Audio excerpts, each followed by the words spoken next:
Mga tropa, may share pala ako sa inyo. Nakita ko itong video ni Padiworks yan. Tungkol dito sa Universal Chin na ito. Maganda siya, maangas, kaya nag-order din ako sa TikTok. Papakita ko sa inyo kung paano natin i-adjust ito, kasi ito medyo lumampas siya sa kabilang gilid niya, sa side, kaya i-adjust natin. At yan, nakita dito sa video ni Padiworks yan. Yan, medyo lampas siya. Gagawa natin ng paraan para kahit pa paano konti lang yung lalabas sa kanya. Yan. Okay, panoorin nyo mga tropa, yan. Unbox natin itong bagong dating natin na Universal Chin. Okay, let's go.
Ito na pala siya mga tropa, na ikabit ko na. Hindi na ako nakapag-video at walang mag-video sa atin habang kinakabit natin ito. Yan.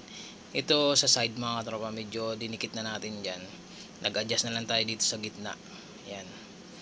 Gagawa na lang ako ng complete video nito mga tropa kung paano ko ito abangan nyo lang sa YouTube. Yan.